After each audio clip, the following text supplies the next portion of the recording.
Welcome to Virupakshi news channel. Buddhayoga foundation బ్రోకర్లు ఆంధ్రాలో అన్ని జిల్లాల్లో ఎస్కేప్ అయ్యేలా ఉన్నారు. తస్మాత్ జాగ్రత్త.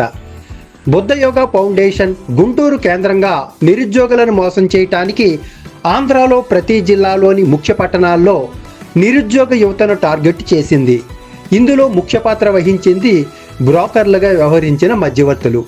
వీళ్ళు ఎక్కడైతే ఉద్యోగం కోసం ఎదురు చూస్తున్న అమాయకపు పౌరులున్నారో వారందరినీ టార్గెట్ చేసుకుని ఉద్యోగం ఇప్పిస్తామంటూ ఒక్కొక్కరి నుండి 2,50,000 రూపాయల నుండి 3 లక్షల వరకు వసూళ్లు చేశారు.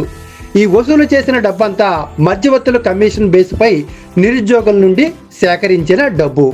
ఈ డబ్బుని బుద్ధ ఫౌండేషన్కు అప్పగించారు. 40 రోజుల ట్రైనింగ్ అంటూ బుద్ధ యోగ ఫౌండేషన్ బ్రోకర్ల నుండి ఒక్కొక్క వ్యక్తి పేరు చెప్పి 2,50,000 నుండి 2,70,000 రూపాయల వరకు సేకరించింది.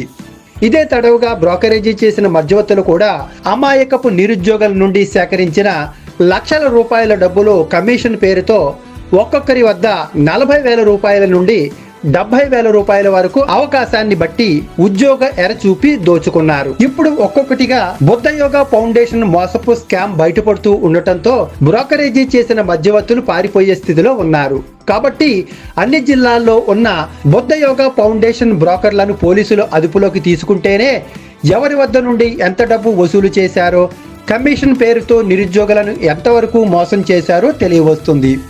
ఉద్యోగం పేరుతో నిరుద్యోగులను మోసం చేసిన బ్రోకర్లను, అలాగే బుద్ధయోగ ఫౌండేషన్ వారి నుండి తిరిగి డబ్బు వెనక్కి ఇప్పించవలసిందిగా ఎన్నోసార్లు నిరుద్యోగ యువత చాలా మంది లోకల్ పోలీసులను ఆశ్రయించినప్పటికీ పోలీసు వారు కూడా బుద్ధయోగ ఫౌండేషన్ వారిపై ఎటువంటి చర్యలను తీసుకోలేదు.